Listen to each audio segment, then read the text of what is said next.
C'est en ton nom, Jésus. Amen. Alors, il y a un homme qui est dans une forêt. Et il marche à travers la forêt et il voit des arbres. Il dit, « Wow! Et c'est pas comme la ville ici, hein? Il y a des arbres partout, j'aime ça. » Alors, il se tourne à sa femme, après il dit, « OK, regarde, on va acheter ce terrain et on va faire bâtir une maison. » Son épouse dit, « Oui, OK. » Pendant qu'il y va, pendant qu'on est en train de bâtir la maison, il sort dehors et il se met en dessous des arbres et il aime ça. Et il aime ça, il dit, « Wow, regarde les arbres, regarde comment que c'est beau. C'est pas comme la ville. J'aime ça, les arbres. » Alors, ils bâtissent leur maison et un des voisins, il passe. Et le voisin lui dit, « Il dit quoi? » Il dit, s'il y a une tempête, je ne suis pas mal sûr que les arbres vont tomber sur ta maison. » Le gars, il dit, oh, regarde, écoute, on a déjà défriché là, pour faire la maison, je pense qu'on en a assez. Il dit, regarde, c'est toi qui fais ta décision, mais moi, je l'ai déjà vu avant. Si tu n'enlèves pas les arbres, ça va probablement tomber sur ta maison. L'homme, il ignore un peu la situation, il pense que peut-être son voisin est un peu très zélé, un peu zélé. OK, c'est beau. Un autre voisin passe. Ah, bonjour, ça va bien, oui. Mais quoi? Je pense que tu devrais enlever les arbres autour de ta maison, parce que si tu ne les enlèves pas, il y a une tempête qui va passer et ça va tomber sur ta maison. Il regarde, il mesure l'arbre, après il va, peut-être qu'ils ont raison. Alors on va enlever juste quelques arbres autour de la maison. Right? Un autre voisin passe et il dit, tes arbres sont toujours trop proches de la maison. Mais il dit, regarde, moi je suis venu en forêt pour les arbres et je ne veux pas les enlever. Il dit, mais si tu ne les enlèves pas, tout ton projet va tomber à l'eau. C'est intéressant, parce que j'ai déjà vécu quelque chose qui est comme ça. Mais il aime tellement les arbres qu'il ne voit pas que ces pousses-là sont au détriment de tout son projet. Il veut tellement garder ces plantes-là et il ne voit pas le mal que ces plantes-là vont faire dans sa vie si il ne les enlève pas. Il ne va pas enlever tous les arbres, mais il va en enlever un grand nombre. Hier, dans la soirée de couple, on a vu qu'il y a des choses qu'il faut arracher de notre vie pour avoir un changement qui est durable. Alors, si on ne prend pas soin de notre jardin et on n'arrache pas certaines choses de notre jardin, alors notre jardin va périr. Notre jardin va mourir. Et on a aussi vu que dans Jérémie, que Dieu, lui, il a une parole. Jérémie 1:10. Vous le lire.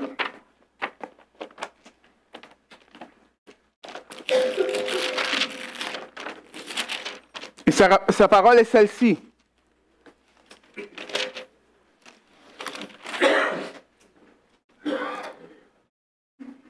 Il dit, regarde, j'établis aujourd'hui sur les nations et je t'établis aujourd'hui sur les nations et contre les royaumes pour que tu arraches et que tu abattes, pour que tu fasses périr et que tu détruises, et pour que tu bâtisses et pour que tu plantes. Alors, quand Dieu veut faire un changement durable, on voit qu'il y a une partie d'arracher et d'abattre, et il y a une autre partie de bâtir. Il y a une partie d'enlever les mauvaises herbes, et il y a une autre partie qui est semée. Alors, ce matin, on va quand même passer un peu à travers, ça a l'air de quoi arracher, mais j'aimerais atterrir vraiment sur c'est quoi qu'on a besoin de semer afin qu'on ait des bonnes relations ensemble. Une des choses qu'on a vues, c'est que dans le mariage, dans le couple, dans les couples, un des plus gros problèmes, c'est qu'on a des attentes irréalistes. Des attentes irréalistes. Un des exemples, c'est, est-ce que tu es surpris que ton mari ou ton épouse est pécheur? Est-ce que ça te surprend? Oui ou non? OK. La dernière fois que tu t'es fâché?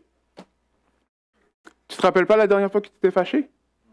Ou la dernière fois qu'il y a quelque chose qui s'est passé? Est-ce que tu as dit, non, mais je ne peux pas croire que cette personne-là ne comprend pas ne peut pas faire ce changement-là. Si c'était moi, tout ce qui doit être arrangé, c'est que la personne change et tout va aller mieux. Est-ce qu'on a déjà pensé comme ça? Alors, ce qu'on a vu, c'est qu'on a des attentes irréalistes parce qu'on ne réalise pas vraiment c'est quoi une relation. Alors, la parallèle que j'ai fait hier, c'est qu'une relation, c'est comme un jardin. Un jardin. Alors, on voit que le jardin, il faut prendre soin du jardin au fur et à mesure pour que le jardin, lui, il puisse être bien. Par contre, on peut se poser la question, mais pourquoi c'est si difficile? Pourquoi est-ce que c'est si difficile? Mais deux choses. C'est probablement parce qu'on ne connaît pas c'est quoi la nature d'un jardin. Et c'est quoi les problèmes qui viennent en essayant d'entretenir un jardin. Un jardin, par définition, c'est une chose qu'il faut prendre soin de. Regardez, on va aller voir dans Genèse. Puis l'Éternel planta quoi? Un jardin en Éden, du côté de l'Orient, et il mit l'homme qu'il avait formé. L'Éternel, Dieu fit germer du sol toutes sortes d'arbres d'aspect agréable et bon à manger, ainsi que l'arbre de la vie au milieu du jardin et l'arbre de la connaissance du bien et du mal. Et regardez ce qu'il fait. Alors ça, c'est avant la chute. Avant la chute, qu'est-ce que ça dit? Et l'Éternel Dieu prit l'homme et le plaça où? Dans le jardin pour faire quoi? Pour le cultiver et pour le garder. L'Éternel Dieu donna ce commandement à l'homme: tu pourras manger de tous les arbres du jardin, mais tu ne mangeras pas de l'arbre de la connaissance du bien et du mal, car le jour où tu en mangeras, tu mourras. Alors on voit que Dieu a créé le jardin et que même avant la chute, il fallait cultiver le jardin et il fallait protéger le jardin. Est-ce que vous voyez? La nature d'un jardin, c'est qu'il faut prendre soin du jardin.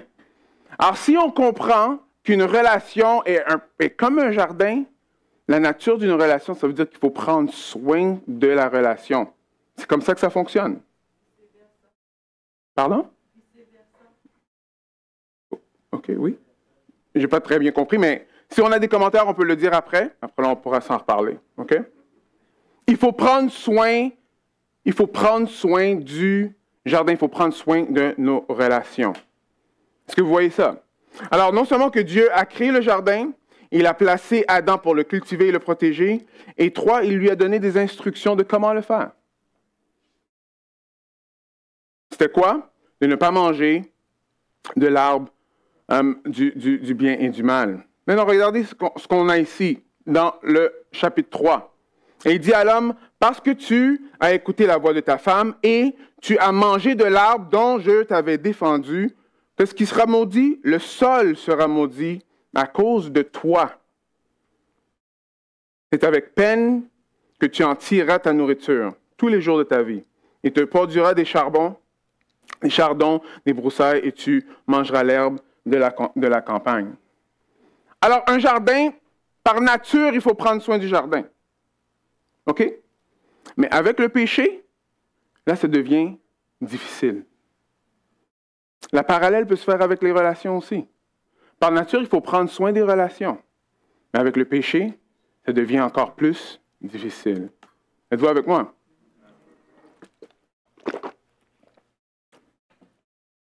Alors, si nos attentes sont que, comme on voit dans tous les films, je vais trouver quelqu'un que j'aime, la personne va me trouver beau, je vais la trouver belle, OK, that's good, on y va et tout va être beau, parce que c'est là que les films arrêtent d'habitude. Là, on a des problèmes.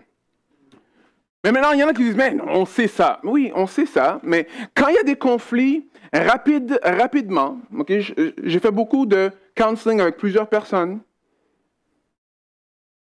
c'est très rare que le problème, ce n'est pas l'autre. Êtes-vous avec moi ou pas? Hein? C'est très rare que le problème, ce n'est pas l'autre. Souvent, le problème, c'est l'autre. Et sans parler à haute voix en ce moment, et vous pensez dans votre esprit en ce moment, si vous avez une relation difficile, probablement vous pensez que le problème, c'est l'autre. N'est-ce pas? Alors, nos attentes sont mauvaises parce qu'on pense que, dans le fond, tout ce qui doit changer, c'est l'autre. Mais c'est pas ça le plan de Dieu. Alors, ce que Dieu nous appelle, c'est d'arracher ces mensonges-là afin qu'on puisse prendre soin de notre jardin et que notre jardin puisse fleurir. Mais maintenant, si on est juste en train d'arracher, on va avoir des problèmes. Alors, si vous avez déjà pris soin d'un jardin, vous allez voir que si vous enlevez les mauvaises herbes, OK, ça prend un petit bout de temps, mais quand vous avez terminé d'enlever les mauvaises herbes, vous tournez peut-être le lendemain ou juste quelques heures après, vous allez probablement voir qu'il y a des petits pousses de mauvaises herbes qui repoussent encore. Vous avez déjà vu ça? Après, vous les enlevez, après vous retournez, après vous voyez encore, oh man, il y en a encore qui poussent. Alors, si on est juste en train d'arracher, on va arracher longtemps. Une façon, c'est d'arracher les mauvaises herbes et de planter quelque chose d'autre. D'arracher et de semer. Alors, je me rappelle qu'on était rentré dans une de nos maisons, on avait comme un tas de terre. Et on n'était pas encore prêt pour l'utiliser. Alors, qu'est-ce que vous pensez qui s'est passé? Alors, il y a plein de mauvaises herbes qui s'est mis dessus. Après, on les a arrachées. Mais on n'était toujours pas encore prêt pour utiliser le tas de terre. Alors, qu'est-ce qui s'est passé? Bon, il y a encore d'autres mauvaises herbes qui se sont mises dessus. Jusqu'à ce qu'on a placé la terre et on a planté des choses. Il y a quand même eu des mauvaises herbes, mais pas autant. Hein? Et l'idée, c'est d'enlever les mauvaises herbes pour planter quelque chose qui va les remplacer. Voici le topo, comme un de mes amis dit. Ce qu'on sème, c'est ça qu'on va récolter. Dans un mariage ou dans une relation, que ce soit avec un ami, un parent, que ce soit avec ton mari ou ton épouse, ce qu'on sème, c'est ça qu'on va récolter. Galates 6, 7 et 8 va dire ceci. Ne vous y trompez pas, on ne se moque pas de Dieu.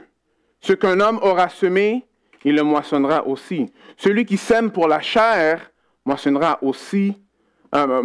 de la chair la corruption. Mais celui qui sème pour l'esprit, moissonnera de l'esprit la vie éternelle. Alors, il faut avoir une différente vision de c'est quoi le mariage.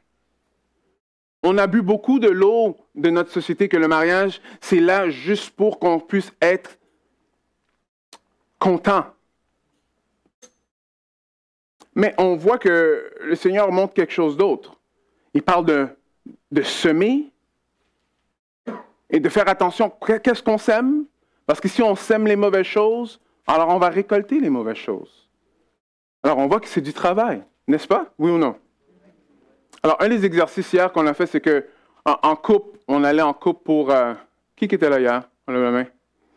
Okay. Alors en couple, il y avait des questions un peu décapantes. On allait en couple pour se parler. Après, bon, moi j'étais là avec mon épouse. Et quand j'ai planifié l'événement, j'ai dit, OK, on va faire ça, ça n'allait pas être si pire que ça. Mais finalement, c'était un peu plus, sanctifiant que je pensais.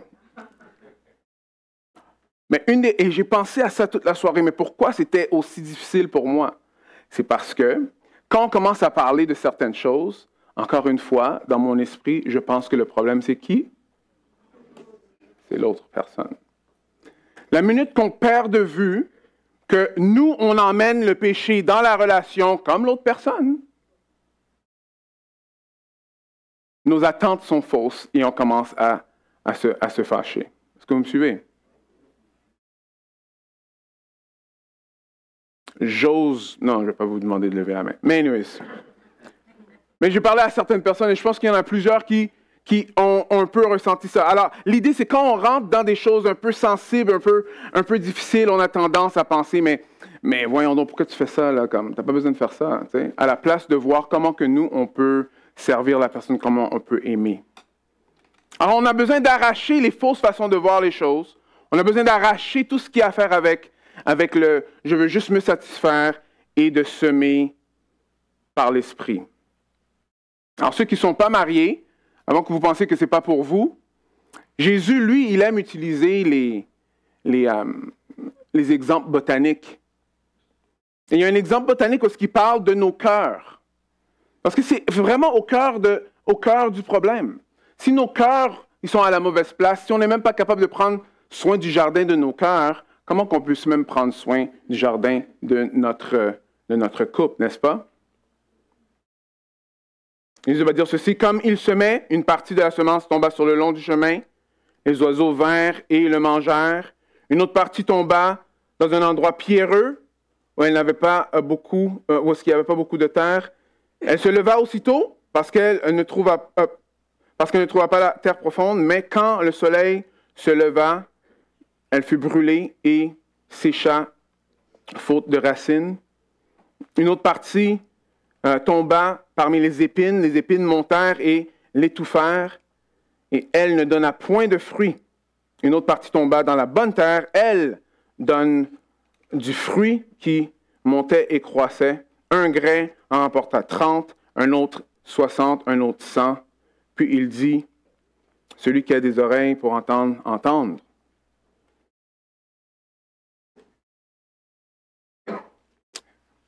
La première chose qu'on a besoin de réaliser, que finalement, c'est que nous, on fait partie du problème.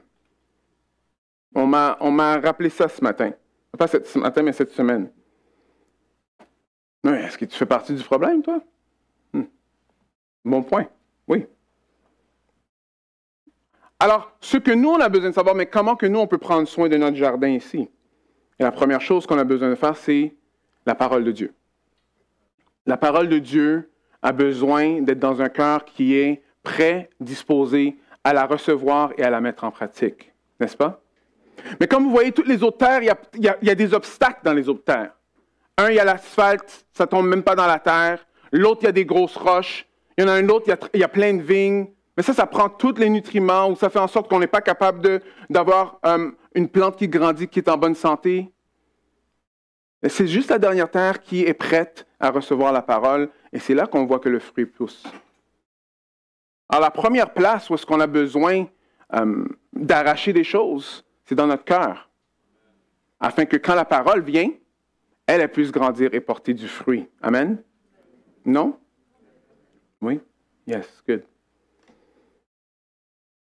On emmène le péché dans nos relations. Alors, c'est pour ça qu'on a besoin de celui qui peut éliminer le péché afin que nos relations puissent grandir.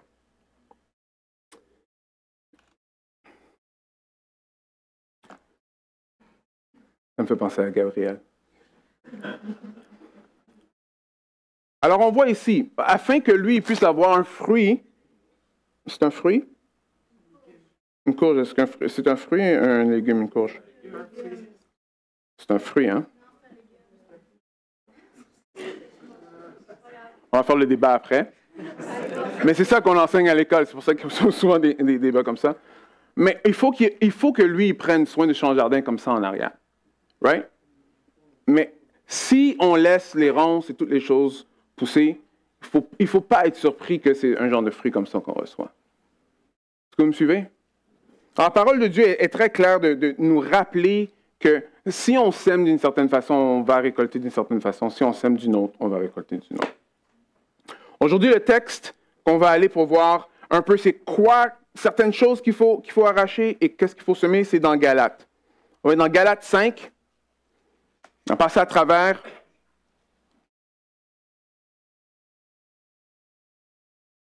Galates, Paul a passé l'épître à expliquer c'est quoi l'Évangile. Après, il a dit aux Galatiens, mais pourquoi vous vous détournez de l'Évangile? Pourquoi vous retournez encore sous la loi? Pourquoi vous retournez encore sous un système qui fait en sorte que il faut que vous essayiez de faire des choses pour essayer de plaire le Seigneur? Dieu est venu, il est mort pour toi et te donne la vie en abondance. Si tu mets ta foi en lui, ne lâche pas ça. Attache-toi à Jésus-Christ. Mais eux, ils voulaient se détacher de ça.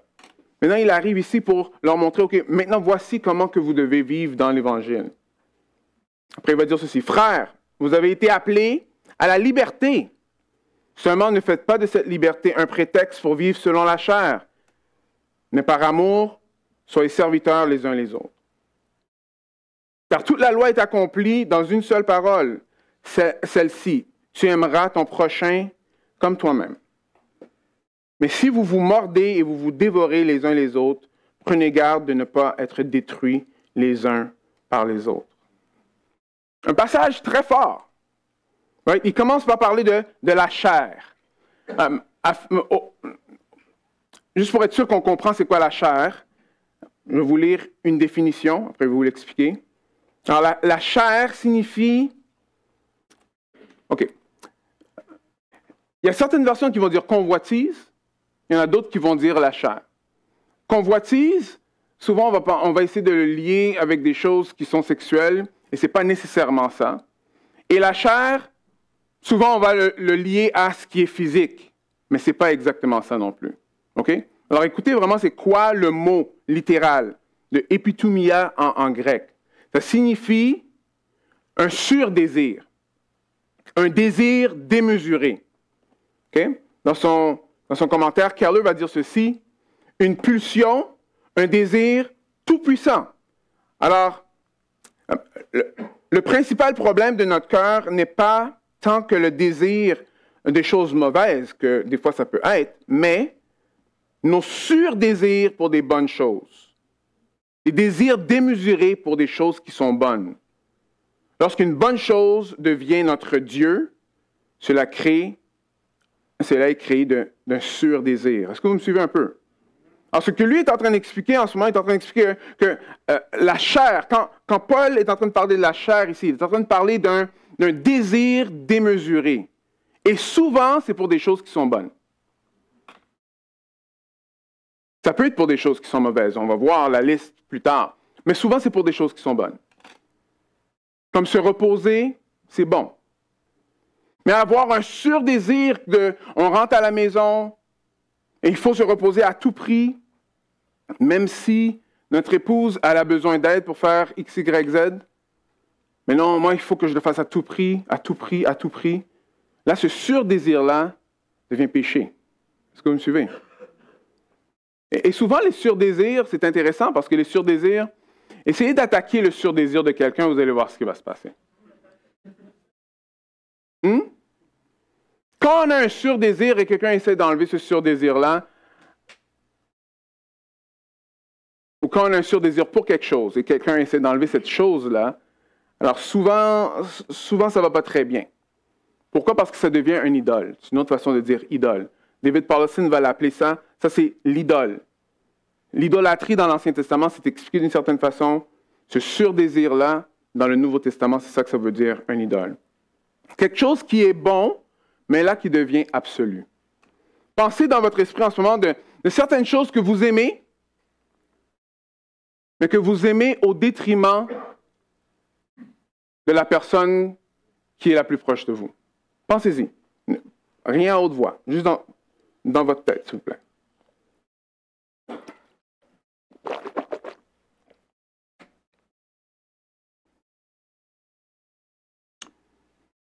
Au détriment de l'autre qui est en avant de vous. Pourquoi je parle de ça? Parce que regardez ce que Paul dit. Frères, vous avez été appelés à la liberté, non seulement ne faites pas de cette liberté un prétexte pour vivre selon la chair, mais après il a dit, mais par amour, qu'est-ce que ça dit? Soyez le serviteur les uns des autres. Alors, l'antidote, ce qu'on a besoin de semer, c'est de se servir les uns les autres. Ce qu'on a besoin d'enlever, c'est ces surdésirs-là, c'est la chair, c'est ces idoles-là dans notre vie qui sont au détriment de l'autre personne qui devrait être aimée. Pourquoi? Parce qu'il continue à dire, tu aimeras ton prochain comme toi-même. Est-ce que c'est décapant? Oui, ça rentre dedans. Mais c'est ça la voie de l'esprit. La voie de l'esprit, ce n'est pas la voie de la chair, ce n'est pas la voie des désirs naturels de l'homme. L'esprit est surnaturel.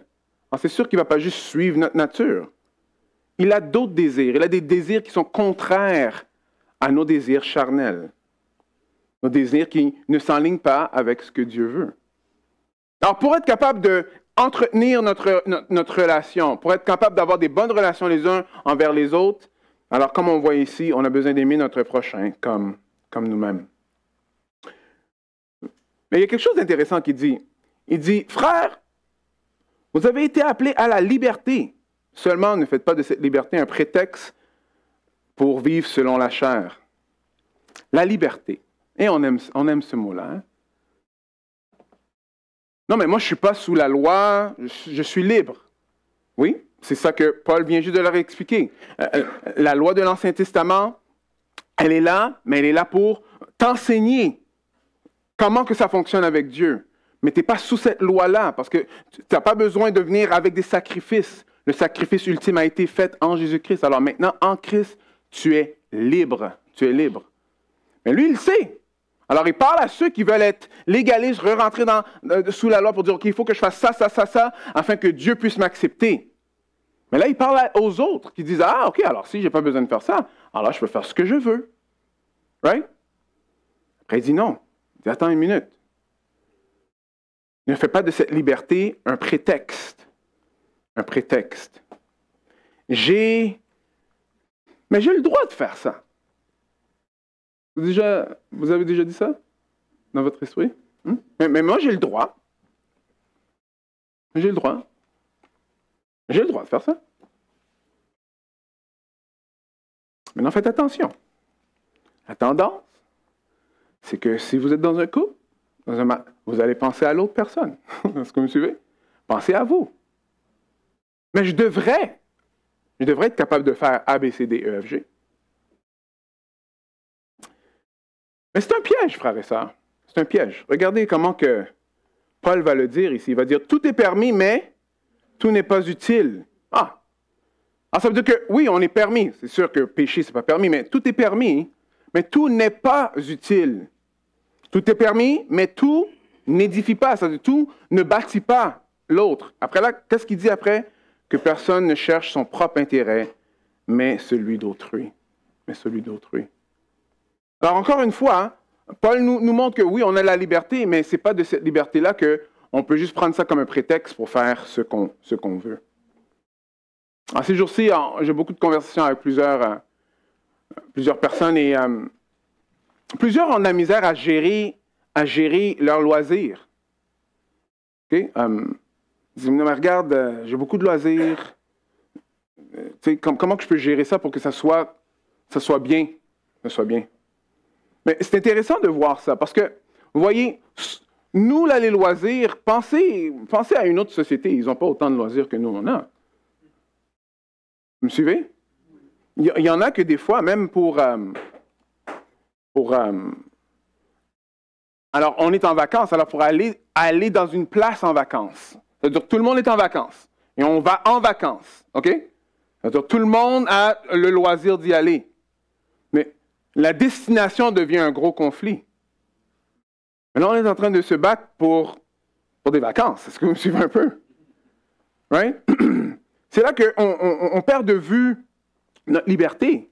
Oui, on est libre et on a beaucoup de ces choses-là. Amen. Mais à quel point qu'on va l'utiliser? Alors là, la limite, c'est celle-ci. Que personne ne cherche son propre intérêt, mais celui d'autrui. Celui d'autrui.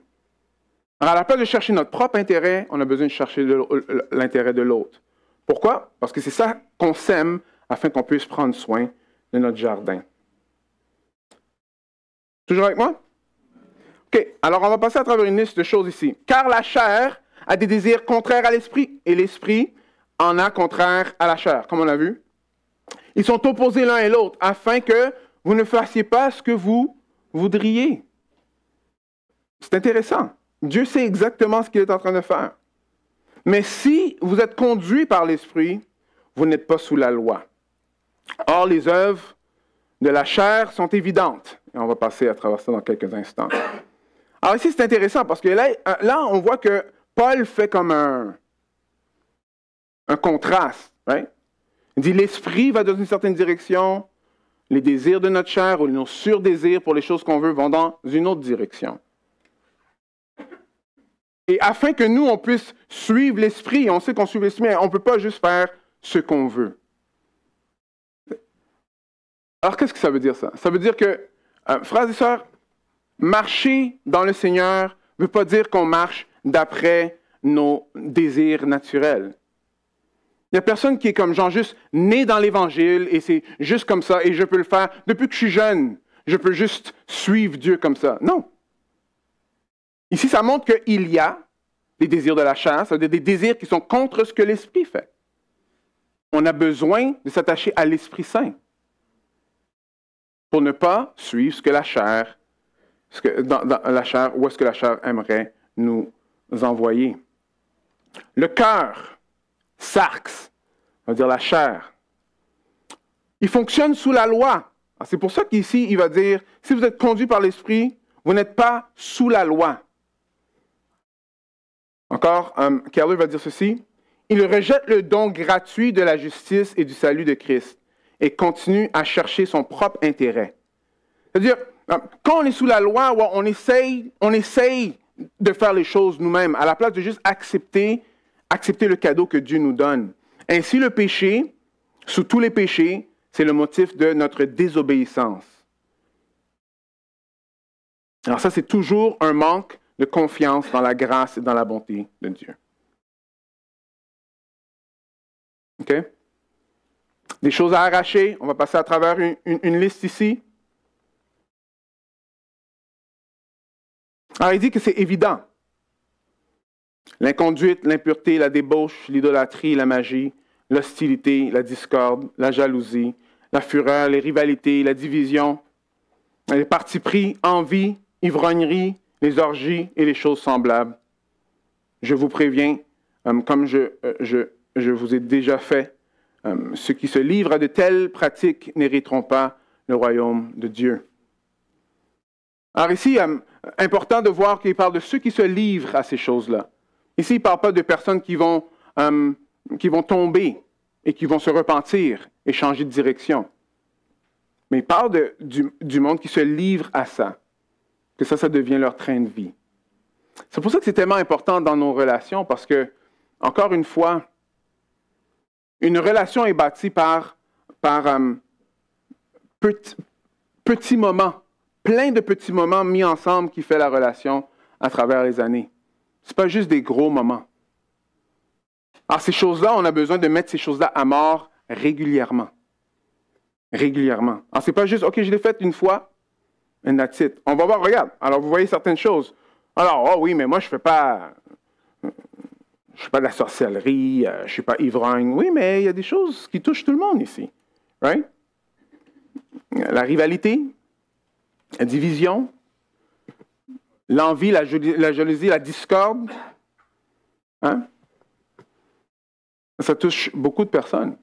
Alors ça, c'est des choses qu'on a besoin de régulièrement mettre à mort. Alors qu'est-ce que ça veut dire être dans une relation saine?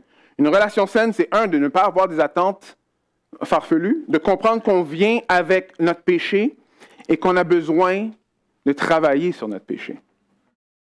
On a besoin de mettre ça à mort régulièrement afin que la relation puisse continuer d'une façon saine. On entretient notre jardin. Il faut enlever les mauvaises herbes au fur et à mesure. Pourquoi? Parce que si on se livre à ces choses-là, si ça ne dit pas que vos relations vont être mauvaises, c'est carrément exactement. On n'a pas accès au Seigneur. Bon, alors voilà la liste qu'on a. Une liste assez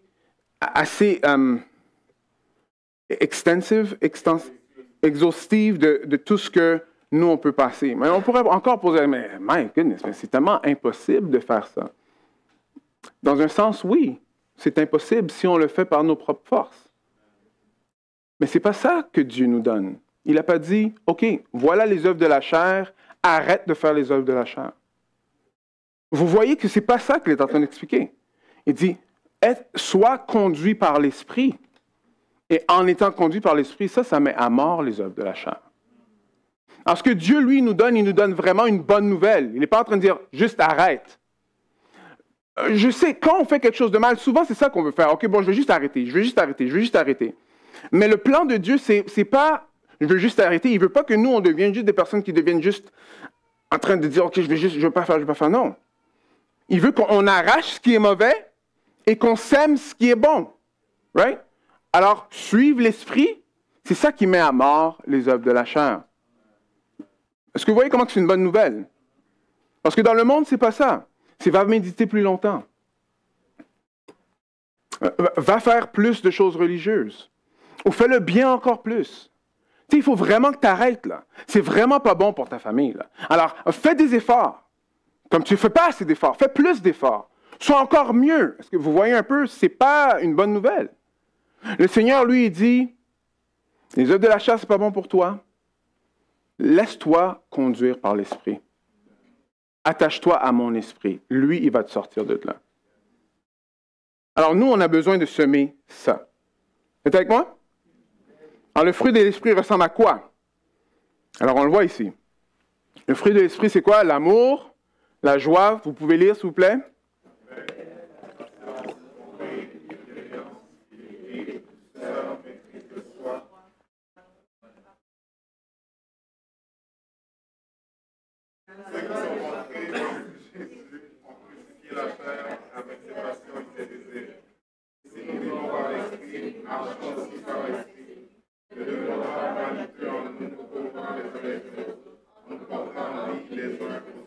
OK, amen, merci. Alors, Paul, lui, il utilise ces images et il ne fait pas d'erreur, là. Alors, il va nous parler de la chair, right? Alors, ici, dans la chair, c'est ce qu'il va dire.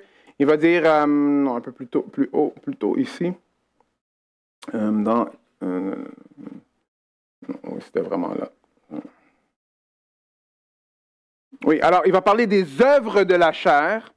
Alors, ce qu'on fait pour de la chair vis-à-vis quoi? Le fruit de l'esprit. Les œuvres de la chair vis-à-vis le fruit de l'esprit.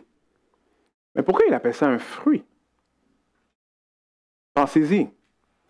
Parce que l'esprit, c'est pas quelque chose comme au jour au lendemain, tout va être parti. Un fruit, ça prend du temps pour grandir. Un fruit, ça prend du temps pour maturer. Est-ce que vous voyez? Alors, l'esprit, lui, il va produire un fruit. Et ce fruit-là, c'est la liste qu'on vient juste de voir ici. Alors, quand on est en train de suivre l'esprit, on suit l'esprit, mais des fois, on ne va pas nécessairement voir autour de nous que, OK, bon, finalement, l'esprit a vraiment changé toute ma vie. Non, ça prend du temps. Ça prend du temps. La graine doit être plantée, le fruit va pousser. Un des exemples que j'ai lus, c'était que si tu prends un fruit, si tu prends une pomme et tu le mets sur un arbre mort, est-ce que ça fait de cet arbre-là un pommier? Non, right? Mais un pommier, il va produire des pommes. Parce que le pommier est vivant. Amen? Mais voyez, pour que lui produise des pommes, ça prend du temps. Paul parle du fruit de l'esprit. Et ce qui est intéressant, c'est qu'il parle de le fruit de l'esprit. Le fruit de l'esprit. Souvent, on pense, mais ça, c'est le fruit de l'esprit. Non, ça, c'est le fruit de l'esprit. C'est comme une orange. Il y a beaucoup de quartiers. Et le fruit de l'esprit, c'est tout ce qu'on vient juste de voir ici. Ce qui est intéressant, c'est parce que ça nous aide à voir c'est quoi la différence entre quelqu'un qui est un peu plus aimant naturellement qu'un autre.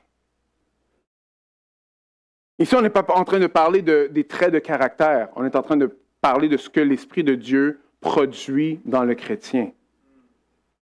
Passons un peu à travers certains d'entre eux.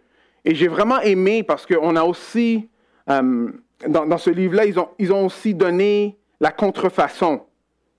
C'est-à-dire qu'on va voir, OK, c'est quoi aimer, mais c'est quoi ne pas vraiment aimer, mais ça a l'air comme aimer. Alors, premièrement, l'amour. Le mot, c'est agapé, right? Alors, ça signifie ceci. Aimer en servant une personne pour son bien et sa valeur intrinsèque. OK? Non pour ce qu'elle vous apporte. Alors, l'agapé, c'est d'aller aimer quelqu'un pour qui elle est. Pas pour ce qu'elle peut nous donner. Intéressant parce qu'en grec, il y a plusieurs mots pour amour. Nous, on n'a pas ça en français ni en anglais. Mais ils ont 4 mots. 4 mots en grec pour amour. Et les 3 autres mots, ce qui est intéressant, c'est de l'amour qui vient vers nous. C'est un amour naturel. Comme l'amour storgé, c'est l'amour que l'enfant a pour sa maman ou son père. Alors ça, c'est de l'amour, mais c'est pas de l'amour qu'on a besoin de faire quoi que ce soit. Mais agapé, vous voyez, c'est le mot agapé qui est là. C'est un autre genre d'amour. C'est l'amour qui ressemble comme l'amour que Christ a fait pour nous. Il est venu nous aimer pour qui nous on est. Pas pour ce que nous, on peut lui donner. Qu'est-ce qu'on va donner à Christ? Il n'a pas besoin de nous. Right? Mais ça, c'est l'amour qu'il nous a montré. Et c'est cet amour-là qu'il nous appelle à cultiver. Dans le fruit de l'esprit, c'est l'amour divin, l'amour que Christ a fait pour nous. Maintenant, c'est quoi la contrefaçon? C'est ceci. Une affection égoïste motivée par les sentiments que l'autre suscite en nous. Amen, ça on voit, hein? On voit ça dans les films, on va entendre ça souvent. Ah, je l'aime. OK, why? Moi, parce que il me fait, I feel so good. C'est pas mauvais, ça. Ça, c'est un autre genre d'amour. Ça s'appelle l'amour éros. Il y a un mot comme ça en grec pour. Mais encore une fois, on voit que c'est pas un amour que nous, on a besoin de faire vraiment. C'est un amour qui vient à nous parce qu'on a des sentiments, parce qu'on aime la personne, elle est belle, il est beau. Alors là, on a des sentiments. Mais ce n'est pas ce genre d'amour-là qui est appelé ici. Ici, c'est un amour agapé. Alors, si vous voulez savoir si c'est ce genre d'amour-là, pensez-y. Si vous faites un acte d'amour à la maison, je ne sais pas quoi, à la maison, pour un ami, est-ce que vous attendez que la personne vous dise merci? Alors, ce n'est pas agapé. C'est un amour intéressé. Parce que là, tout d'un coup, l'acte d'amour qui a été donné, là, c'est que genre, mais la personne ne m'a pas... C'est quoi le rapport? Mais pourquoi il n'a pas dit merci? Il a été élevé où, là? Comme ça? Tu sais, il n'y a pas de mœurs. Non. L'idée, là, c'est ça. C'est que l'amour de Dieu, si c'était ce genre d'amour-là, il n'y a aucun d'entre nous qui serait sauvé. Parce que l'amour que Christ nous montre, ce n'est pas un amour qui est basé sur si on est des bonnes personnes ou pas, ou si on est reconnaissant ou pas. Est-ce que vous me suivez? Okay. Alors, la joie. Alors, la joie, c'est un plaisir en Dieu pour sa pure beauté et sa valeur. Alors, on a la joie qui vient directement de Dieu. Dieu nous donne la joie. La contrefaçon à ça, c'est quelqu'un de content, mais ses émotions-là sont basées sur les circonstances qui sont autour de lui. Je vais au travail, j'ai une promotion. Yo, je suis tellement content. Je rentre à la maison, mon épouse fait mon mets préféré. Wow, moi je suis plein de joie.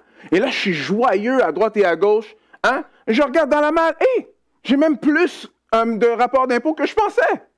La joie. Non. C'est être content. Parce que la joie ici qu'on parle ici, c'est une joie qui vient juste de Dieu. Et cette joie-là, c'est même si vos circonstances ne sont pas bonnes. Est-ce que vous me suivez? C'est ça qu'on a besoin de semer. Ça parle de la paix. Une confiance ou un repos, encore une fois, qu'on reçoit de Dieu.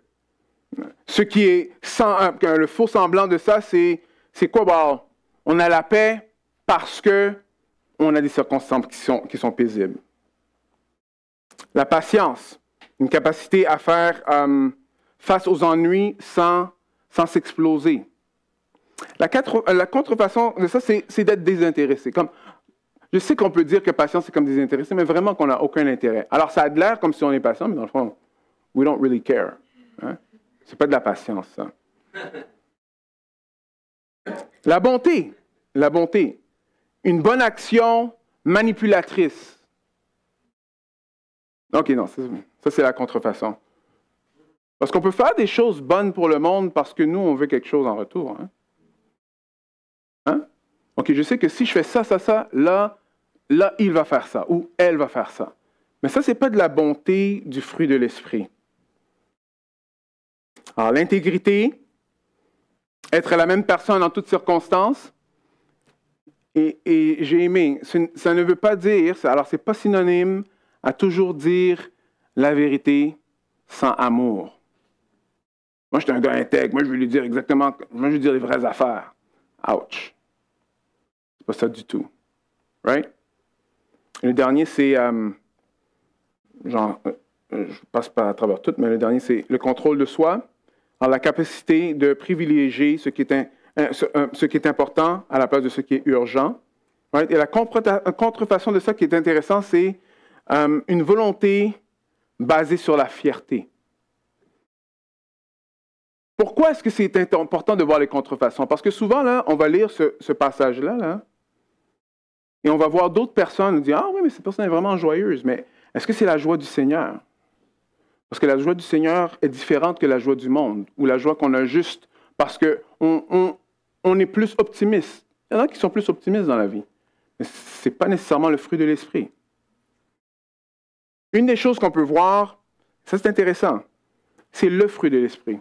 Alors quand le fruit de l'esprit grandit en vous, toutes ces choses-là, ils grandissent en même temps. Le fruit de l'esprit amène toutes ces affaires-là en même temps. Pensez-y, si votre amour pour Dieu grandit, mais c'est sûr que vous êtes plus en paix à cause que cette paix-là va être là, vous avez la joie du Seigneur. Tout vient ensemble. Ça, c'est ça qui vient de l'esprit. Alors, il y en a certains d'entre nous qui sont plus aimants, plus patients et tout, et gloire à Dieu. Mais ça ne fait pas de vous nécessairement une personne qui marche par l'esprit. Pour marcher par l'esprit, il ne faut pas marcher selon la chair, selon nos désirs. On peut être bon pour les mauvaises raisons. Right? Mais le fruit de l'esprit, c'est différent. Alors, on a vu un peu ceci, on va terminer avec ça. Ne vous y trompez pas, on ne se moque pas de Dieu. Right? Ce qu'un homme aura semé, il moissonnera aussi. Celui qui sème pour sa chair, moissonnera de la chair la corruption. Mais celui qui sème pour l'esprit, moissonnera de l'esprit, quoi? La vie éternelle.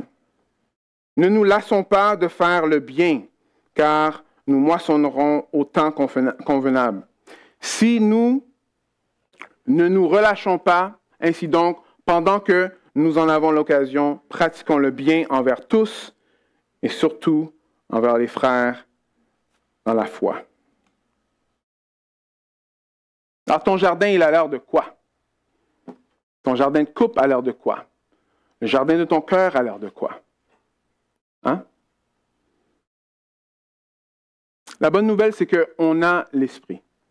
Si on voit qu'on est en train de marcher par la chair, passez pas du temps pour essayer d'écraser la chair, là. Vous ne serez pas capable. Ce que la parole de Dieu dit, c'est que la bonne nouvelle, c'est non, laisse-toi conduire par l'esprit et lui, il prendra soin de la chair. Ce que nous, on a besoin de faire, c'est de voir les choses qui sont la chair et de laisser l'esprit prendre la place. Vous voyez? Alors, on a un échange à faire. Un échange. À la place de continuer vers ce qui est juste naturel à nous, de suivre le surnaturel qui va donner des résultats surnaturels.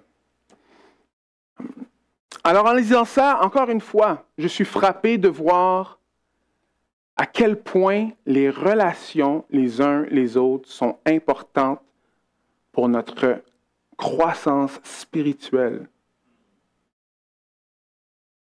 Comme c'est crucial. Les uns les autres, c'est partout. Comment qu'on peut faire ça si on est juste seul dans notre maison? Même avec le meilleur prédicateur, tu ne peux pas faire grand-chose avec la personne sur l'écran, là. Est-ce que vous me suivez? Les relations ensemble. Alors, le mariage, peut-être une autre vision du mariage. À la place que c'est, moi j'aurais dû être dans un mariage où quelqu'un me traite comme ci, me traite comme ça. Peut-être c'est non. Dieu n'a pas fait d'erreur et t'a mis dans le mariage où tu es en ce moment afin de te faire grandir pour que tu ressembles de plus en plus comme Jésus. Pour ceux qui ne sont pas encore mariés, qui cherchent, si vous cherchez le bonheur, bonne chance. Le bonheur, vous pouvez l'avoir maintenant, c'est en Christ. Et j'ai un petit life hack pour vous. C'est la même façon que vous allez avoir le bonheur dans votre mariage. Et c'est la même façon que vous allez avoir le bonheur s'il y a des péripéties qui arrivent dans la vie. C'est encore en Christ. Est-ce que vous voyez?